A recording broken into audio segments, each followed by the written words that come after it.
Hello everyone and welcome back to HeMakesMePlay. I'm Marius and I'm blind. I can't see and so I make other people play video games. And I'm here again with my friend Vincent. Hello Vincent. Hello Marius. Yes, finally back in the Wayhaven Chronicles. Yes. We had a little bit of a break, but now we're back with some added bonus, you'll see. But let's not waste time. We want to get into it. Last time we were made to patrol town by the mayor. Yes. That I remember. And yeah, there's lots of, not corruption, but there's like relations inside of Wayhaven that maybe we need to understand better. I mean, like this reporter guy, he's like leaking information and stuff. Correct. Yeah, and there's the whole stuff with the vampires and so on. That's of course also something that Kira hasn't completely understood. Yes. Yeah. We're getting there. So what's going on right now? We are in the middle of town, and who's with us? I do need this update as well, by the way. Yeah, I think I read it last time, but I'll read it again. Right. In the center of town. The journey to the square is never a long one, but tonight it's exceptionally quick. Probably because this time there's no other traffic or even people. I park outside Haley's bakery and rattle the door handle of my car a little until it finally gives. Then I step out into the relatively well-lit, pretty street. It smells cold, the chill hitting my nose and coating my throat. I cough as the cold reaches my chest, bundling my coat up a little tighter. I really hope spring arrives soon. Footsteps make me spin around, and I let out a small sigh to see Unit Bravo emerge from a dark side street. They approach me. Is it always this quiet? Farah asks, glancing about the square with an almost bored expression. Classy shop fronts lie dark and dormant, no sign of life, not even from the apartments above. It's a quiet town, I reply, stepping towards them, though it being this quiet is pretty unusual. Well, people are on edge. That's what the whole point. That's what the mayor said. That's why we're here. The murders probably frightened them enough to keep them indoors, Yeah. it says. Not exactly a confidence-boosting statement, seeing as we are the only ones out here. And we can reply with, let's just get this over with.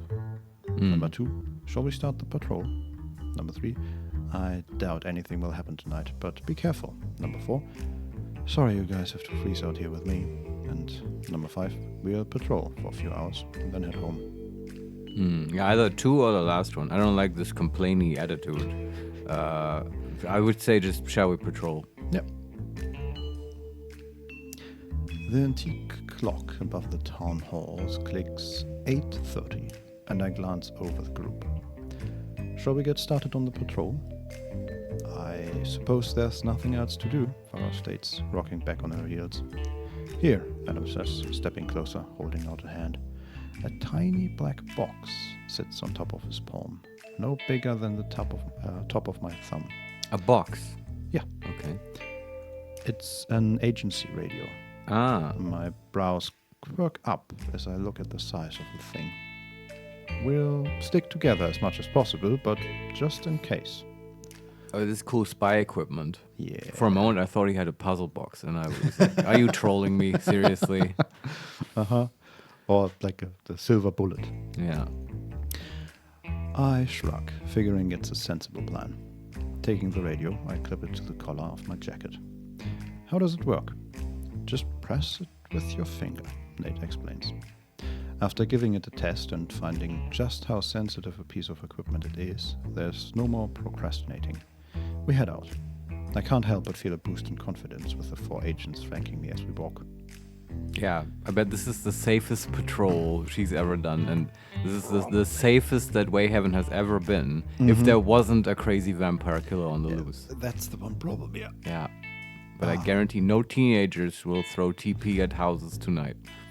Hopefully not. No. 2 hours into the patrol. I can't remember the last time I just enjoyed a walk, Nate says suddenly, drawing in a deep breath and interrupting the tense silence that had hung around us all for the past couple of hours. Nerves are on edge. Every shadow catching our attention and every movement making us pause. This isn't supposed to be a stroll, Nate, Adam counters, though I notice a flicker of a smile on the team leader's face as he looks at his companion. Nate shrugs. You have to take the small opportunities when you can. Morgan groans, rolling her eyes. Your positivity is making Morgan nauseous again. What a charmer Morgan is. Farah adds, her chuckle reverberating off the shops lining one side of the street. What about you, detective? Nate asks, ignoring Farah's teasing. His question makes me flick my head to him, finding the group suddenly studying me. So what exactly is the question? What about you? Referring to? We don't know. So he says, what about you? And we reply, that's the part that I didn't get to read. Sorry. What about me? Do you miss patrolling? He clarifies. Or were you glad to give up these duties when you became detective?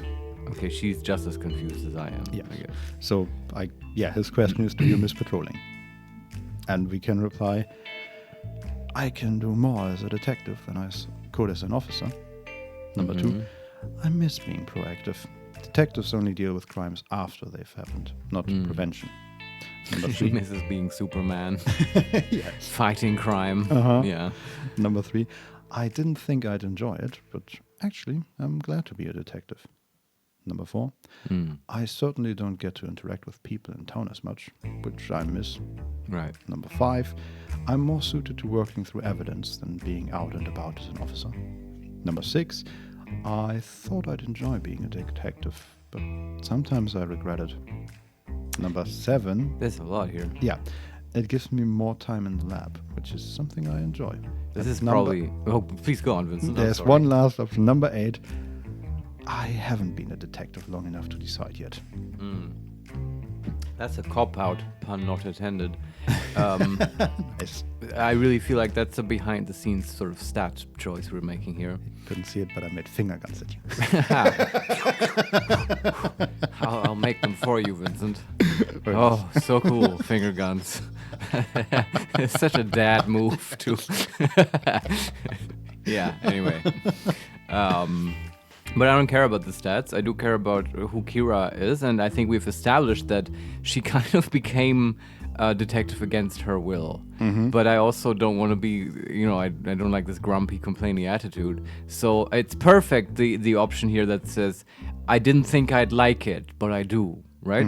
Being a detective. I didn't think I'd enjoy it, but actually I'm glad to be a detective. Yeah, that one. Yeah, I like that. She's growing into her new role.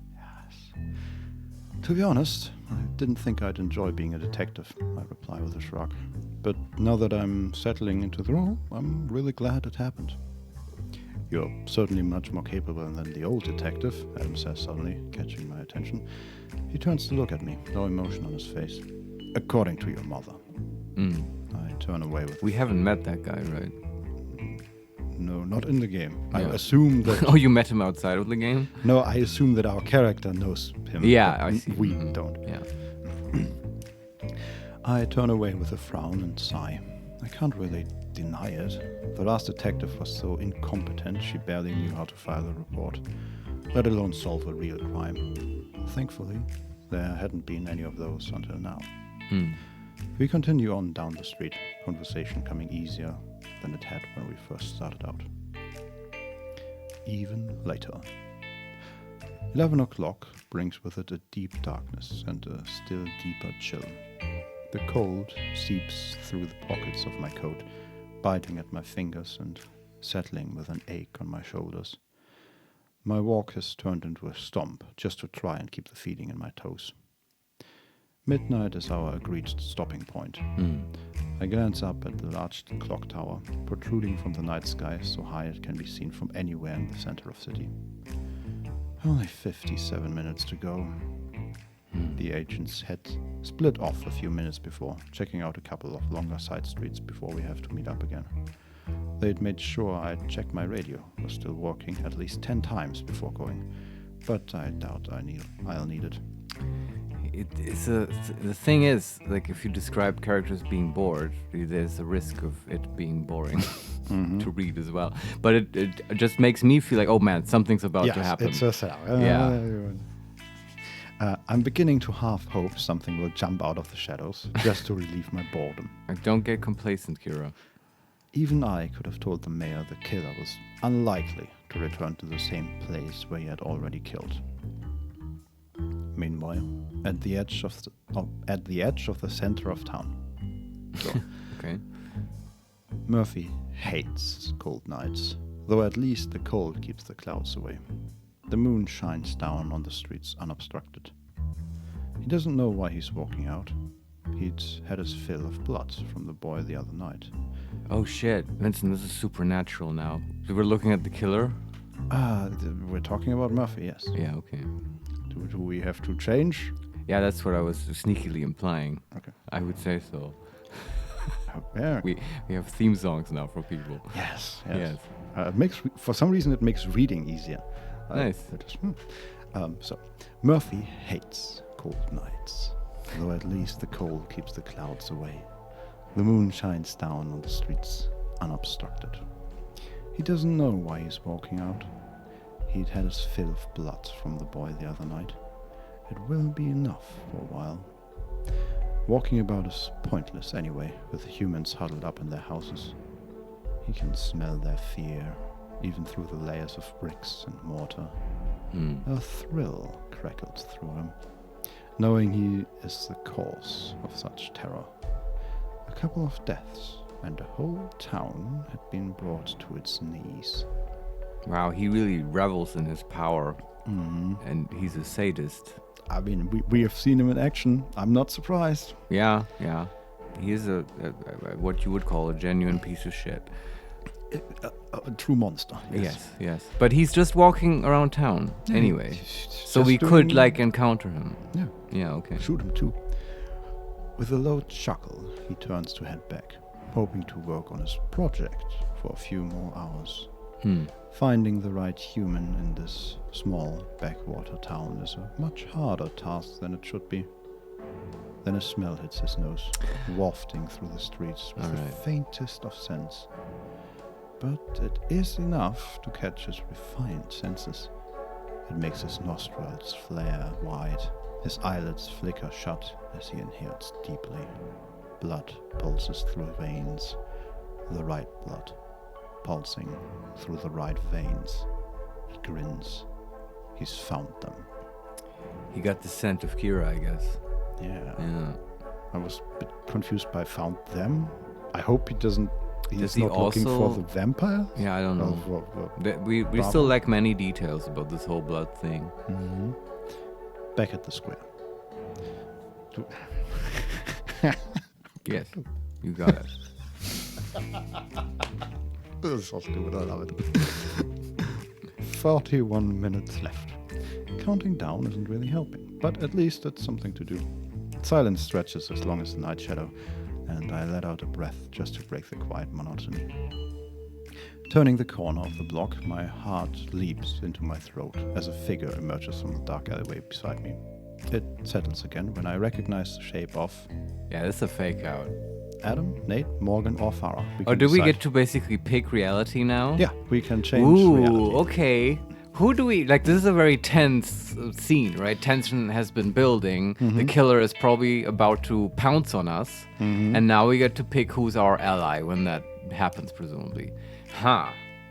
So I have two opinions on this. One is like who will be the most effective one at protecting Kira, and the other opinion is what is the most funny / dramatic choice to pick. Do you have opinions, Vincent? I think I like Nate because he's probably the most effective. Oh, really? I would have thought Adam is probably the most Yeah, effective. sort of split between the two. But I don't think Nate would be incompetent. No, but I vote Morgan because Yeah, we kind know of. the least of Morgan, and she's like mysterious. We can see her in action.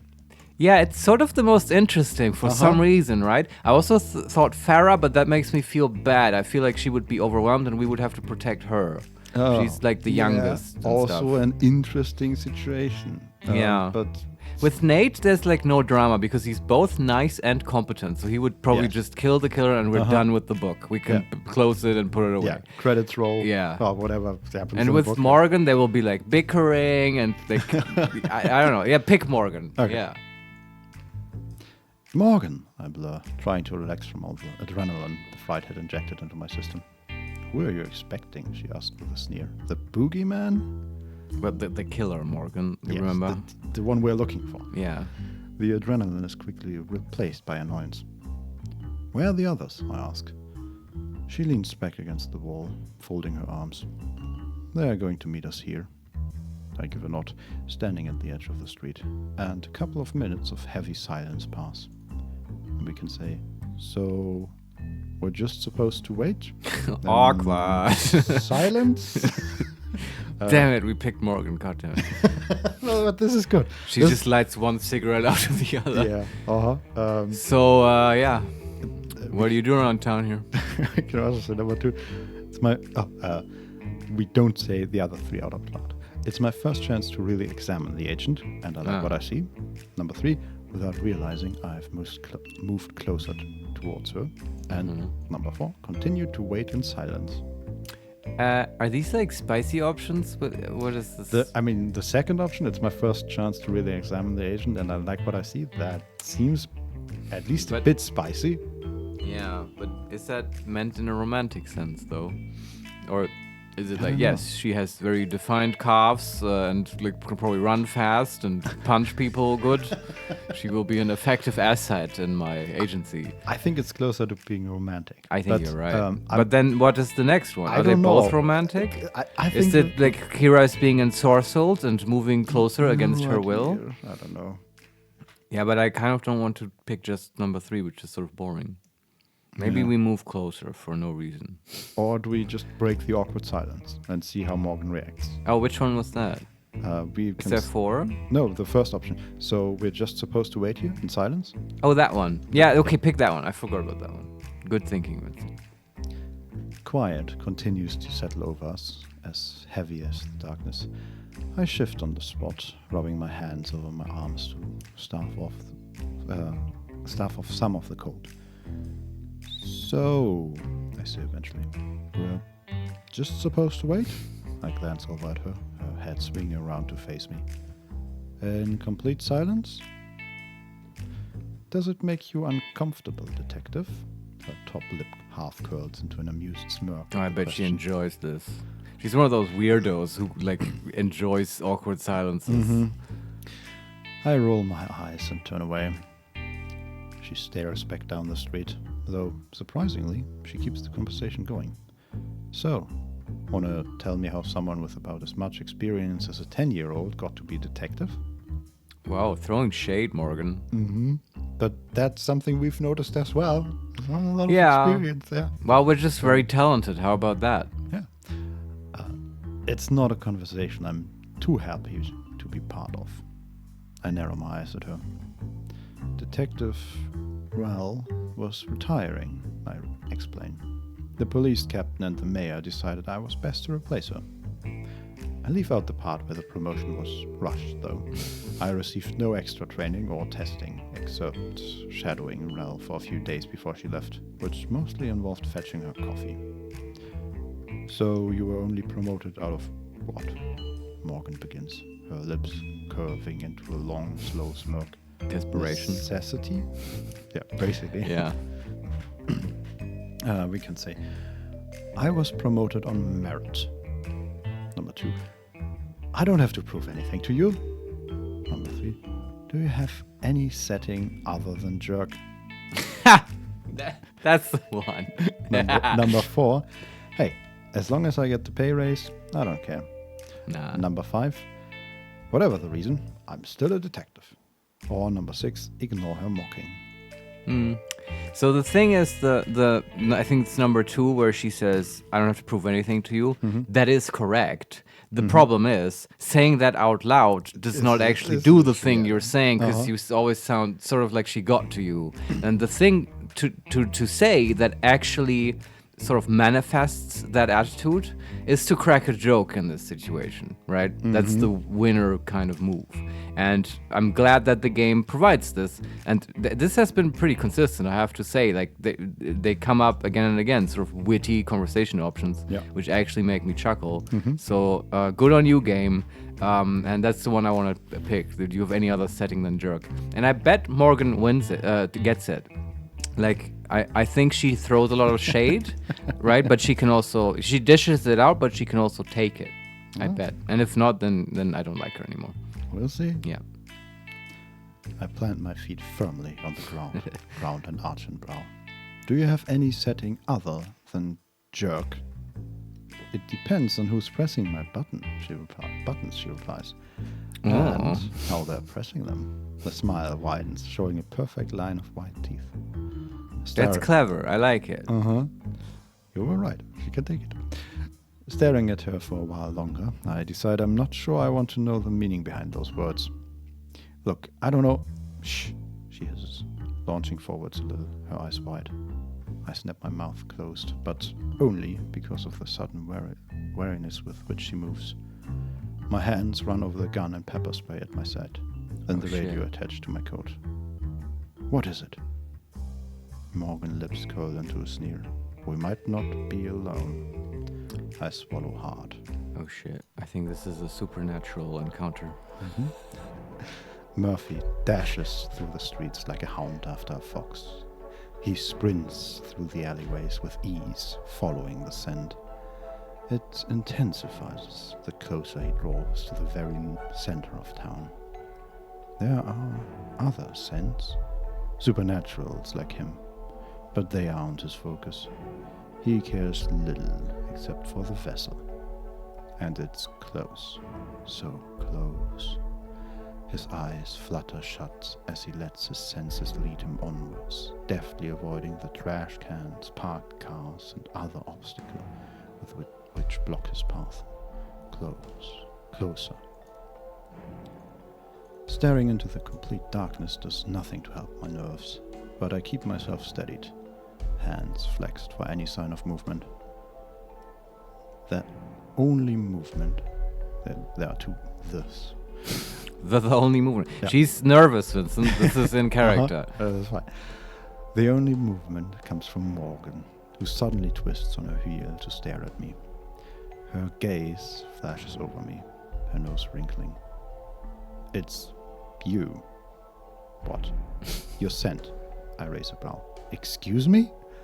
Morgan spins around, tugging her fingers through a thick cloud of dark hair. Shit. With her attention elsewhere, I raise the coat of the collar of my coat, taking a long sniff. I give a relieved smile to smell nothing but the rather nice perfume I put on that morning. Yeah, but you don't have superhuman scent, Kira. Not yet. Her focus snaps back to me, a frown settled on her brow. Shit. I don't have time to respond to the repeated cursing before she grabs my shoulders and presses me back into the doorway of a shop.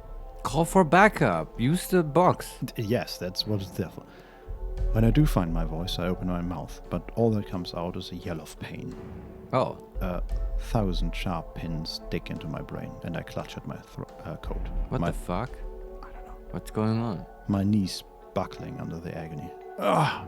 My vision blurs as the stabbing intensifies. Is that Morgan doing that to me? Someone attacking us psychically? Yeah. I don't think Morgan would attack us. I do think those guys are on our side. I hope so. Yeah. Murphy grinds to a sudden halt, his nose wrinkling. The scent, the sweet scent, is gone. Oh. Maybe Morgan did do something, but it was good. Mm-hmm. Wow. He sniffs at the air, the nectar of the blood smothered by that of a more potent one. Another vampire's pheromones, strong ones. They've strength enough to make Murphy falter. He groans, rolling his lips together. He'll never find the human with that odor masking them. So wait, I'm sorry to be so crude, but did Morgan just save us by vampire farting? Basically, yes. Yeah, that's sort of what happened, if it right? works. And it just overpowered our psyche so much, we had an aneurysm.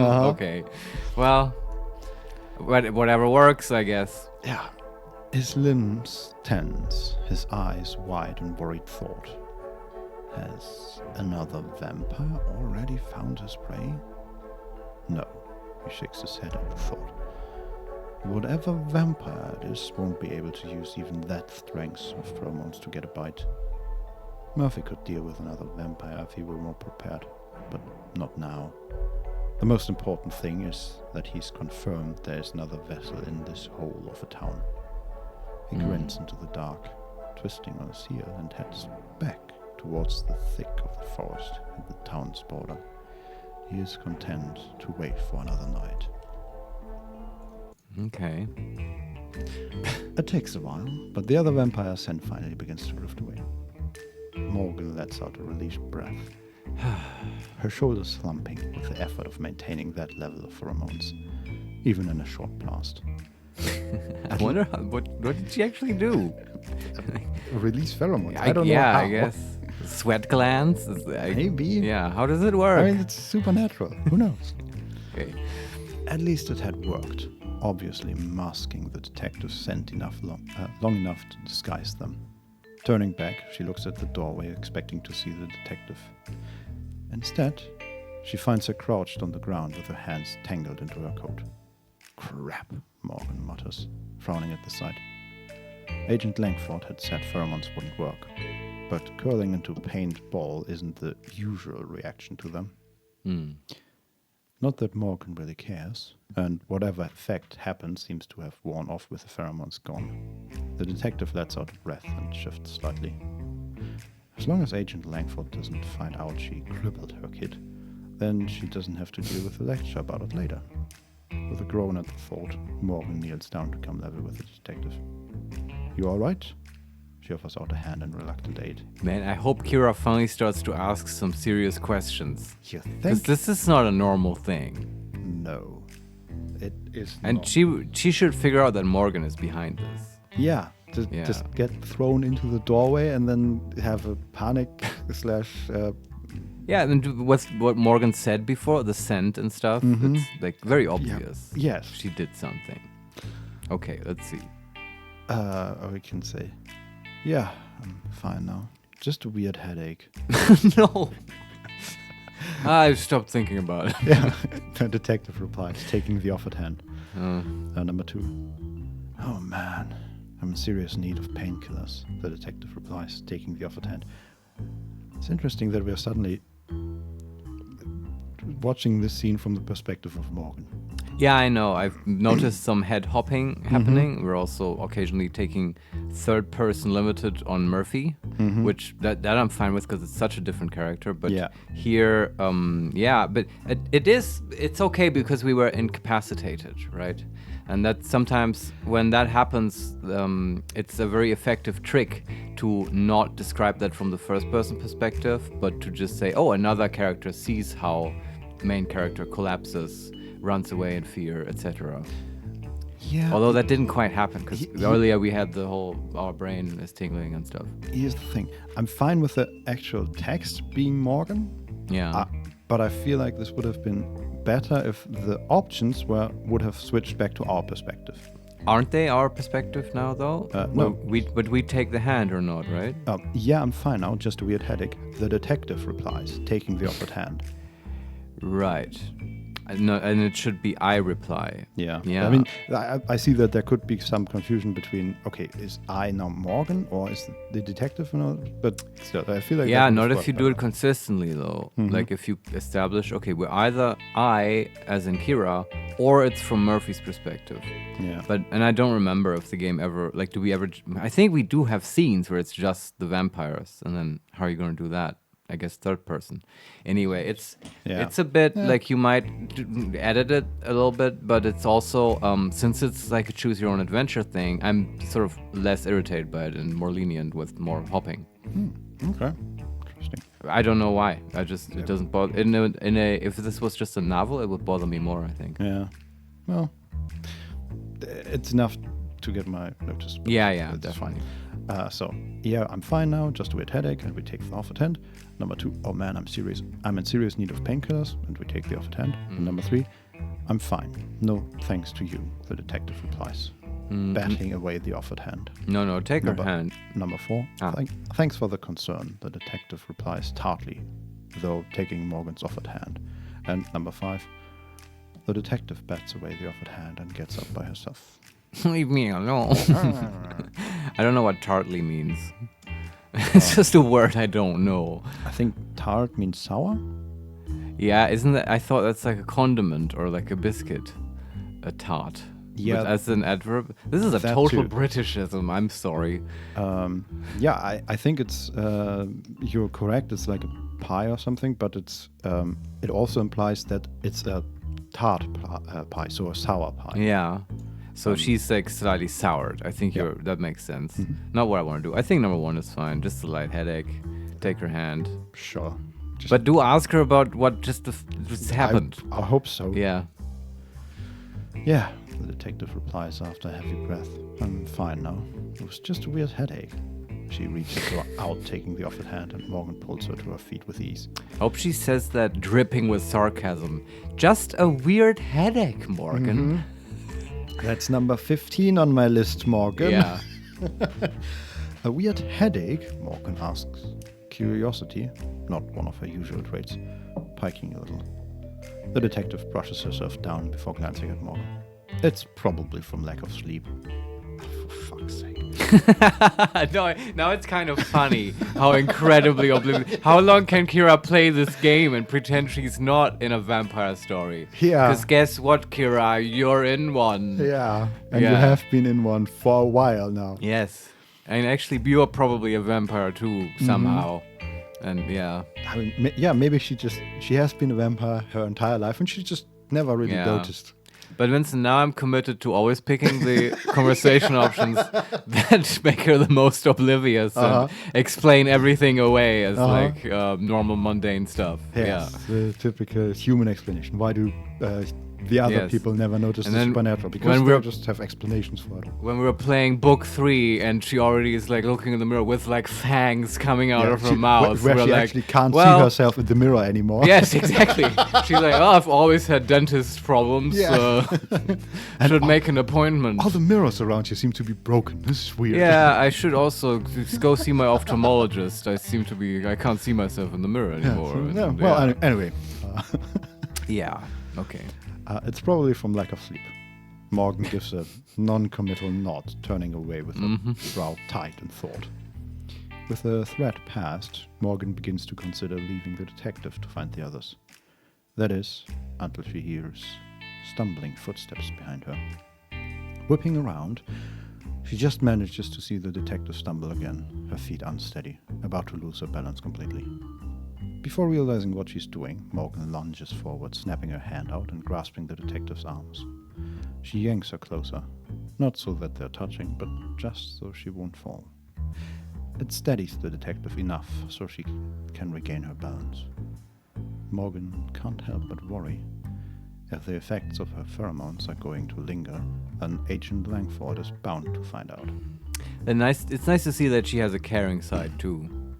It makes her a more nuanced character. She's not just all, how would you say, like repulsive, Mysterious, smoking, mysterious, invulnerable I Morgan. do wonder what the motivation here is. I mean, the lunging forward, that sounds like instinct, but in the basically next line it says, if the effects of her pheromones are going to linger, then Agent Langford is bound to find out. So is she worried Okay, about it's self-preservation still. Yeah, but yeah, I just got the sense, okay, she's also sort of doesn't want Kira to get hurt. Yeah, maybe it's just her explanation for being so caring. Right, yeah, I like that. The thought makes her inwardly groan until, number 1, the detective raises a brow and says, "Thanks, but you can let me go now." Number 2, the detective laughs and says, "Thanks for saving me from that embarrassment." Number 3, the detective blushes, her pulse fluttering. Number 4, the detective smirks and says, "If you wanted to get close, you could have just asked." Wink, wink. Number 5, and I don't know why I'm having The trouble numbers with the don't numbers. really matter. Number 5, the detective pushes away, their senses obviously fully regained. That's it? Yeah, that's it. All right. I want the number 2. That was the thanks for saving me from this embarrassment. Yeah. I can't help but give a light laugh at the situation. Morgan's apparently so lost in thought she's forgotten her arms is still around my waist. Her arm is still around my waist, I guess. Whatever. What? Morgan barks, snapping back to reality. Oh, just the irony of this moment, I reply, gesturing to our positioning. You saving me from falling even though you seem to really dislike me. She stares down and eventually releases me with a slight shove. Whatever. Yeah, that's Morgan. Keeping an amused smile, thankful the remnants of my weird, intensely painful headache seem to have fully gone this time, I glance about the street. I find myself wondering if the rest of the unit is ever going to show. There you guys are. Barrow's voice cuts through the darkness. They never called them though, did they? I don't think so. Man, why do we get Chekhov's like agent box and then never use it? Well, maybe we just keep having it from now on. Maybe, yeah. But I don't know why it wasn't used here. Farah's voice cuts through the darkness, answering my silent question. Morgan, we got a call from Agent Langford. We're supposed to meet her. I glance up at the clock, frowning. Now? Mom. It's after hours. Yeah. I get to play video games now. You said so. Yes. Farah shrugs. We work late. With a sigh, I shove my hands into my pockets. I guess we should call it a night. At least try to get a couple of hours sleep before starting all over again tomorrow. Then I like how they don't even tell the others that they just got almost attacked. Yeah, no, why? That's not important. Yeah. Then we'll see you bright and early, Detective, Farah chimes, with more enthusiasm than anyone should have at this time of night. I give a farewell nod, turning to scout out my car in the gloom. I hunch my shoulders as I spot the vehicle glinting dully beneath a streetlight, then shuffle quickly towards it and the prospect of sleep. Alright. I guess from Kira's perspective, she didn't even get attacked. No, she just had a weird headache. Yeah. And Morgan Yeah. had also and, okay, a weird episode. Yeah. And it makes sense. Even that they don't call for help because Morgan thinks, okay, she averted it and she can't tell the others immediately because then Kira would know. Yeah. Yeah. Yes. Okay. The next morning. Beep, beep, beep. The alarm shrieks from my clock, the sounds echoing like a scream inside my sleep-deprived head. I roll over and, number 1, mash my hand on the off button, begrudgingly getting up. Number 2, turn it off with a sigh. Time to get up. Number 3, stare at the time in disbelief, eventually turning it off and slowly getting up. Number 4, swipe it off my bedside table, denying morning with a lion. Number 5, turn it off and get up with energy. And number 6, press the snooze button and get up in a while. That's it? Is there no option for press the snooze button and then have it ring again about 20 times until it's embarrassing and other people can hear you do it and you eventually get up just out of sheer shame? I think that's basically the last option, right? Press the snooze button and Maybe, get up. but just like some detail. Yeah, she's making it sound less embarrassing. But actually, this is fantasy fulfillment for me. And like, Kira seems like a very effective person, even though she makes it sound like she got detected out of necessity. I feel like she's the kind of person who would just turn it off and get up with energy. There's stuff to do. God, what a monster. Yeah, I know. But an admirable monster, not a sadistic monster like Murphy. Well, you don't know about Murphy. Maybe he gets up every day. Oh, I bet. With he energy. probably sleeps hanging upside down. Oh, yeah. Uh-huh. And but maybe has a gay, comically cartoonish alarm clock below him. I love that. Yeah. Or he sleeps in the clock tower.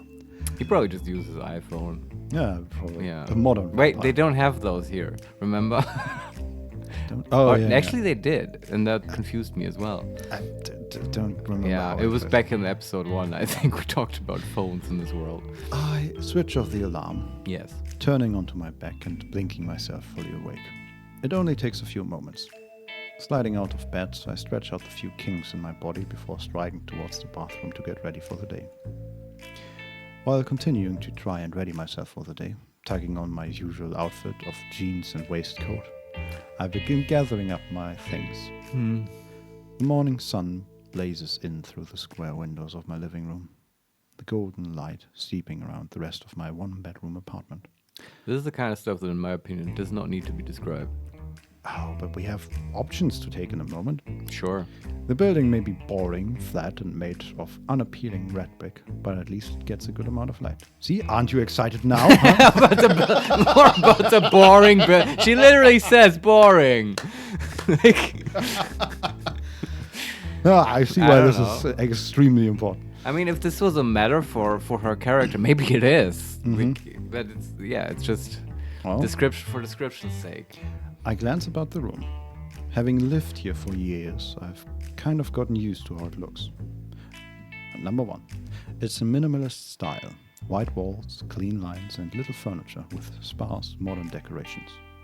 Number 2, it's a cozy style. Textures and fabrics, warm colors, and the assorted decorations I found. Number 3, it's a basic style. Cream walls, paintings, brown carpet, same as when I moved in. Number 4, it's a bright style. Colorful walls, bright furniture, and plenty of flowers and decorations. Number 5, it's a vintage style. Antique furniture, patterned wallpaper, and fancy decorations. Number 6, it's a dark style. Dark walls, heavy wood furniture, metallic decorations. That screams vampire. Yeah, a chapel in the hall at the end of the hallway. Sleeps in a sarcophagus. Yes. And a Scooby-Doo clock next to it. Yeah. Number 7, it's a high-tech style. Every space is filled with gadgets, computers, or new technology. And the last option, I don't even know what style it is. What the fuck? Underneath the mess.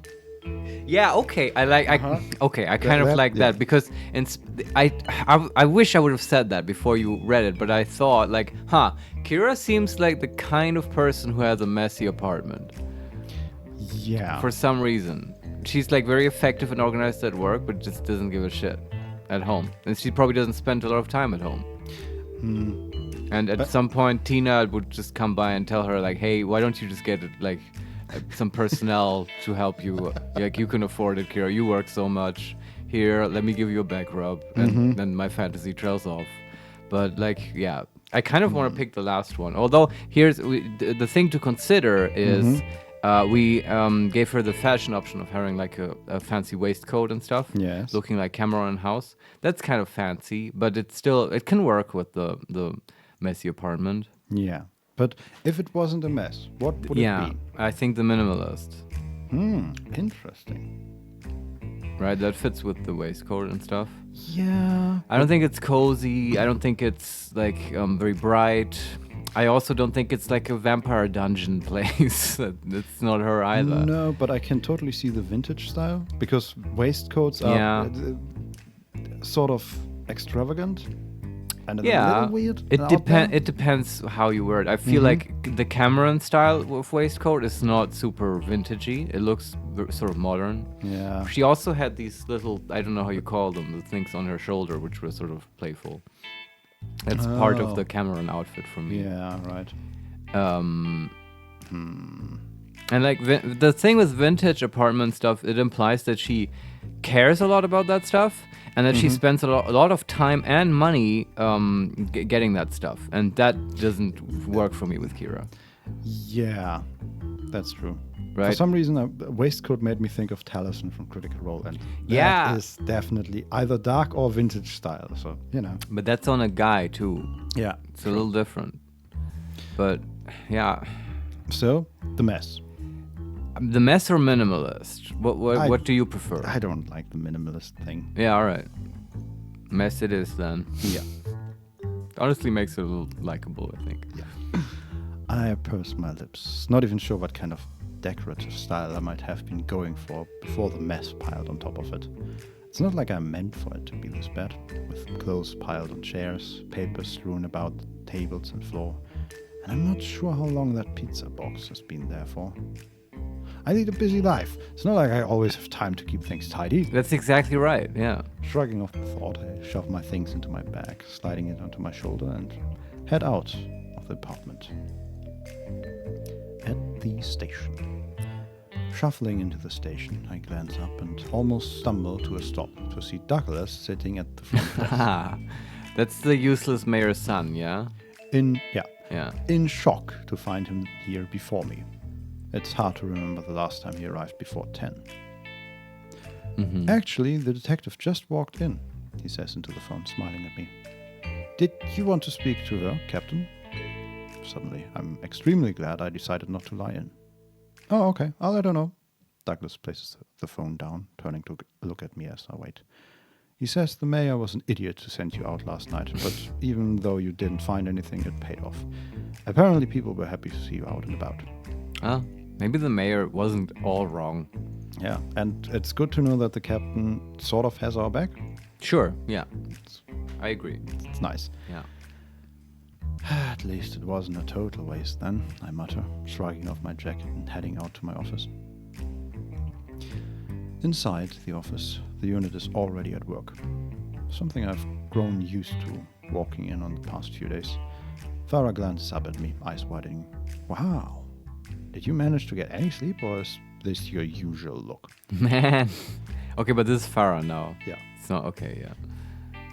I imagine her saying it with a smile. Yeah, it's sort of bubbly. It's different. If Morgan says it after last night, I would be like, what the fuck?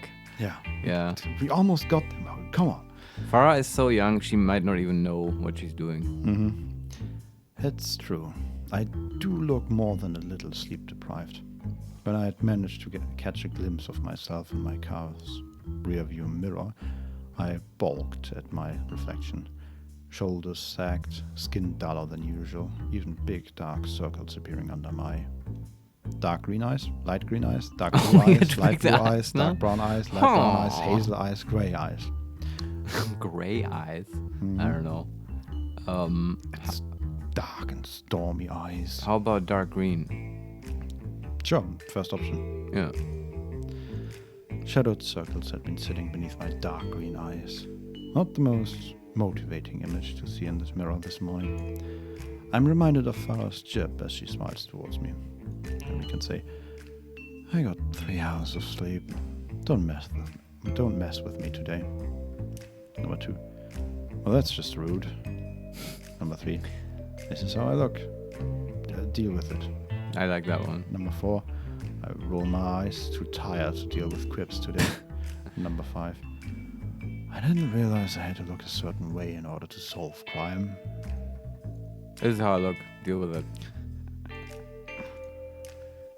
This is how I look, I reply, gesturing down at myself. Deal with it. She grins wide. I didn't say you still don't look hot as hell, detective. What? That's Wow. Farah? Yes. I don't know how she says that. Okay. I let out a sigh, too tired for banter this morning. The fact that they all look bright-eyed and ready to go doesn't help the issue. Surely they only got as much sleep as I did. What's on the agenda for today, detective? Nate asks. A voice sounds from the front of the station in response, echoing into my office. Is Detective Langford here? We all glance around to see Kate Hines' pale form hunched by the front desk. Wait, who was that? Kate Hines? That's the Mother? mother? Okay, of the dead child. Yes. Yes. Looks like my first task is talking to Garrett's mother, I reply. Maybe she'll have some new information. And with that small hope, I head back out of my office towards Kate, bracing myself for the conversation ahead. Sure. As a player, I don't expect much from this, but we might get surprised. Yeah. Right, what could she possibly know that would give us more clues? No idea. Back in the office. As the door clicks shut, Nate springs from his seat, turning on Adam with a frown. Marius, is this supernatural? Not really. Let's try it. Yeah, maybe not, but it's a vampire scene. Yeah. Also, I'm getting kind of tired Yeah, of I know. that. We need switch in pacing. We have decided that this is supernatural Yes. now.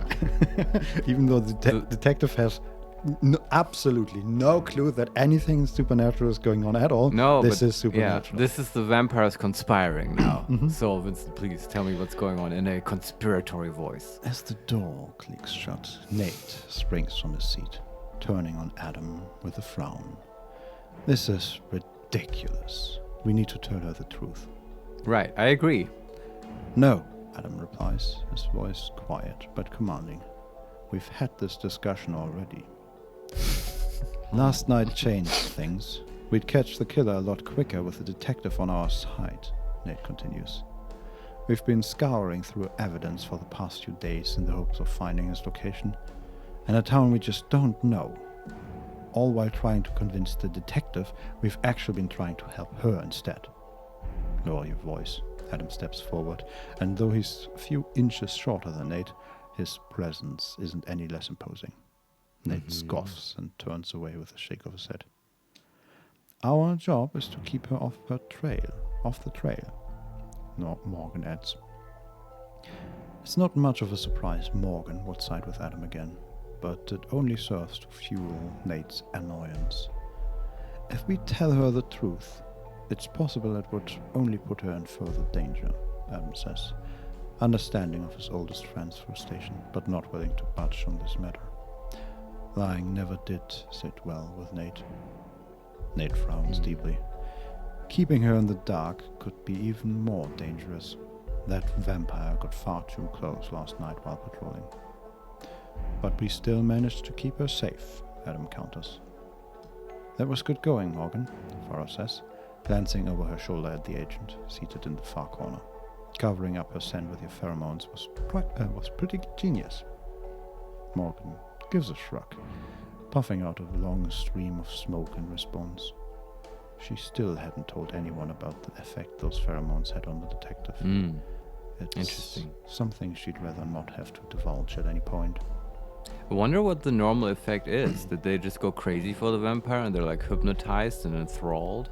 I think so, yeah. That's Sort what of- you would expect from vampire fiction, right? Yeah, sort of like the child did, right? Oh, did that happen? Yeah, we had this moment where we saw from what's his name? Yes. Murphy's eyes, Yeah. where he found the child and he was just entranced, Yeah. basically. And Kira just gets a headache. Mm-hmm. Yeah. Doesn't work on her. The detective should know who she's up against, Nate continues. We have the vampire's picture. Let's just show enough, Adam yells, slamming his hand down on the nearby filing cabinet, hard enough to dent the metal top. Can he stop destroying us? Didn't he already break Yes. the desk? Yes, and then Man. he had to repair it. Adam, you're gonna have to pay for that at some point. Yeah. He runs his hand over his close-cut hair, letting out a sharp breath to calm the outburst. This is not up for discussion. It should be, Nate replies, though some of the fight is gone from his voice. How many innocents has this vampire killed because of non-action? They were humans, Adam replied. I doubt any of them were truly innocent. Says the vampire? He's like judgmental towards humans. What is Wow, this? he considers like to be part of a vampire master race. Is that what's going on? Well, don't like Adam anymore. No, they're making him out to be quite the asshole right now. Yeah, And he keeps destroying our office. yeah, and he's not even right. I mean, I agree No. with Nate that I mean, if Kira knew the truth, what's she gonna do? Like, oh, I'm a vampire. I will hunt this enemy vampire now, and like, she's not gonna put herself in more danger. No, and She just has all the options on the table. to be honest, she probably wouldn't even believe it. I mean, yeah, it's quite the project to even convince her Yeah. and stuff. But it's, I feel like Adam just wants to maintain that power. Like he's full of shit. He just likes, knowing more than others and stuff. Yeah. They were human, Adam replies. I doubt any of them were truly innocent. The detective is here to help. It could get her killed. So could not knowing what she really faces. I said no. Adam turns on Nate, each of them holding their ground. I mean, This- fair enough. Now they're going in circles, sort of. Yeah. This team is under my command, which means my orders are final. Yeah, Nate, Farah chimes in, dispelling some of the bristling tension. You should know that by now. How many times have you two butted heads, only for Adam to come up trumps? Nate softens a little at the words. It's true, their views often differed, and neither of them are afraid to vocalize their thoughts. She should know, Nate says again, though completely defeated this time. Adam places a gentle hand on his friend's arm. But she can't. You know the agency's rules. After a long moment, Nate nods in understanding. I need some air, he then turns and leaves the room, thankful to close the door as Farah lets fly another sharp remark. At the front desk. Back to mundane police work. Kate's gaze flashes to me as I draw near, her eyes bloodshot and heavy-lidded. She grips the strap of her bag, her knuckles white. Is there any news? She asks, her voice catching. I shake my head. I thought you might be here with new information. No, I just... She swallows hard, glancing between me and Douglas. Douglas shifts, visibly uncomfortable around the grieving woman. I wondered if you've made any progress on the case. I don't want him to be forgotten. And we can reply, he would never be forgotten. Number 2, I'd be able to catch the killer quicker without any interruptions. Don't be mean to the grieving mother. Number 3, speaking to ourselves, I really hope she doesn't cry again. Number 4. Jesus. Number 4, I'm afraid I can't give you any details. Number 5, we lie and say, we're progressing well, please don't worry. Well, is that it? Yeah, that's it. What was number 1? He would never be forgotten. I like that one. Yeah, that's the only okay answer here, I think. Yeah, lying would be, I would consider it. The other one is just being a dick. Yeah. He would never be forgotten, I reply, taking a step forward to offer what little comfort I can. This case and your son's murder are my only priorities. She attempts a smile. Thank you, Kira. I don't know what to do with myself anymore.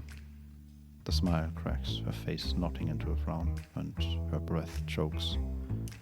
Douglas throws me a wide-eyed stare of terrified uncertainty at the woman's sudden wailing, almost tumbling off his chair as she stumbles and leans on the front desk.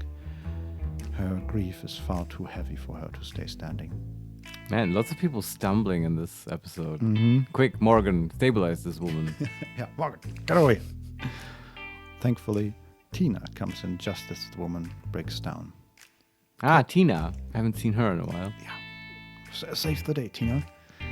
Kate, what are you doing here? Tina asks. Kate manages to raise her head.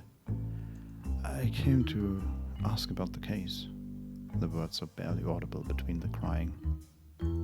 Wait, she is crying? Is this the real Kate? Or is it Murphy? Because I thought maybe Tina is like, Kate, I just saw you in this other place. What are you doing here? Yeah, interesting. But Kira would just explain it away. No, this is normal. Kate always teleports. Yes. Stop asking so many questions, Tina. Focus on the task ahead. Get me a coffee. Yes. And fix the coffee machine. Yes. Don't tell Mom. Anyway. Tina lets out a heavy sigh, then glances at me with a nod. Come on, Kate, let's get you something to drink. Drinking so early? Okay. She offers a hand, which Kate takes. The pair of them shuffle away towards the kitchen area. Bloody hell, Douglas exclaims as soon as she's gone. I'm glad you got to deal with that stuff and not me. I shake my head at the boy before turning on my heel and heading back to my office. The headache throbbing at my temples serves as a remnant of the conversation. Stepping into my office, I pause mid-step. An odd tension is crackling in the air. Adam stands at the window as usual, but his shoulders are tensed, a frown on his brow and his fists clenched. Farah and Morgan are also unusually quiet, none of them looking at each other. I like this. I like that Kira notices that there was a fight. Mm-hmm.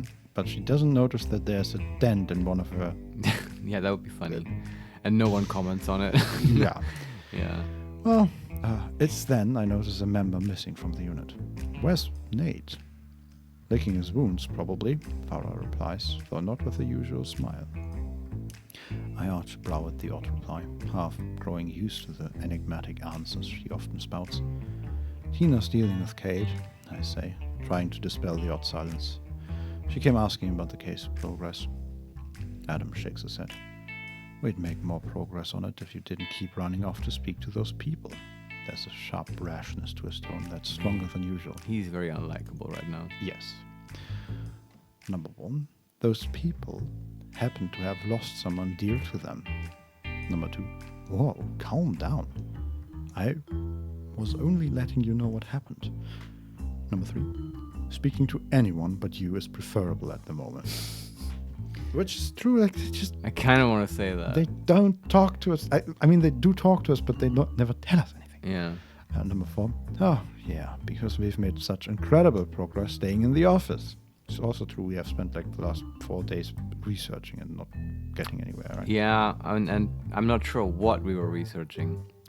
I feel like the only real lead we would have is investigate the blood. Yeah. Yeah. And then the last option is speaking with people as part of the job. Yeah, that's reasonable. Number one is reasonable, I think. But I also like the more aggressive option here. Because, like, from a player's perspective, we know that Adam's position is actually a little bit endangered in the group. At least not endangered is too strong, but it's being challenged, right? And now if we play Kira in a way where she puts a Do you want to break like the a hierarchy? piston between them, you know? You just want to start the revolution in Team Bravo? Yeah, exactly. Nice, And you have yeah. to be like mean to Adam and like be friendly to Nate and stuff. Yeah, where's your revolutionary hat? Yeah. I have it. I'll get it next time. I just broke the key from my desk. I got so excited. So be mean to Adam. It needs to, we need some conflict here. We need to get this out on the table. Speaking to anyone but you is preferable at the moment.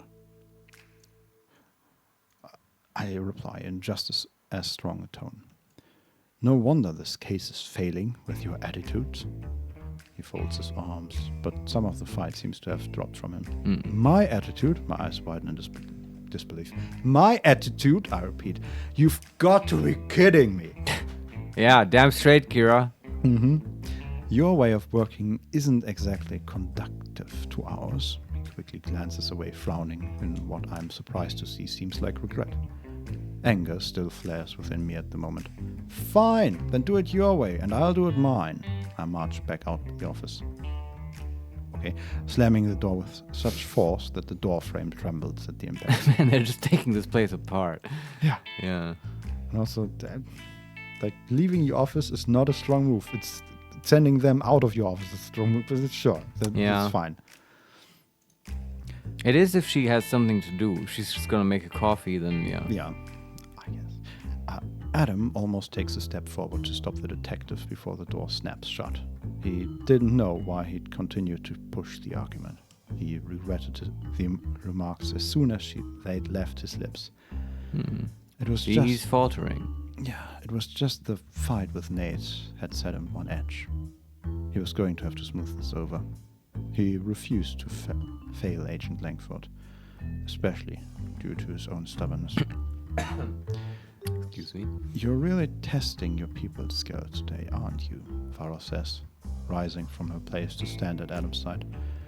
Being able to piss off a vampire and a human, all within the space of a few minutes. It takes real talent. Adam snarls at the youth, who only grins in response. He's probably pissed that he wasn't there last night when the killer came. Yeah. So, I don't know, have they ever, absolutely confirmed that they are vampires? Because Farah just did. Yeah, you're right. I can't tell you if they have. I was certainly assuming it. Yeah, I mean, we have shot them and they were fine and they have shown supernatural abilities. But this may be the first time where someone has spelled it out for us. Yeah. Well, we have vampire friends. Well, colleagues, really. We just don't know it yet. Down in the lab. The bleakness of the pathologist's lab is plenty warmer than Adam had been during that spat. I just don't understand why he's so hostile at times. And here I was thinking we were actually starting to work better together. I groan, rubbing my index and thumb over the bridge of my nose and then smacking open the lab doors. Werder jumps at my sudden entrance, spinning to face me with brow raised. Bad day? We can say, bad teammate. Number 2, just grieving mothers, overbearing team members. The usual. Number 3, it's nothing. Number 4, just be glad when this is all over. And number 5, well, I don't think it can get worse. Which means it will definitely get worse. Yeah. I think I like 2 team members and Overbearing grieving team mothers. members and Yeah. grieving mothers. The usual. Oh, I begin with a heavy sigh. Grieving mothers, overbearing team members. The usual stuff. Werder stands from his stool and walks towards me with a sympathetic frown. Then I guess now would be a bad time to ask for a favor. What's the favor? I like helping Murda. Yeah. It's the hospital, he says with a shrug. They are still ignoring my urgent requests, and my work has been stalled for days because of it. Okay, a bit of delay in one is one thing, but this is starting to get ridiculous, I reply. I'll head over there now and see if I can't get things moving. I like that. Yeah, we have already been wondering about this new lab technician that is... What's going on there? And I think learning about the blood will advance the plot tremendously. Yeah. Verda sighs in relief. Thanks, detective. I really appreciate it. Wow, so formal, Verda.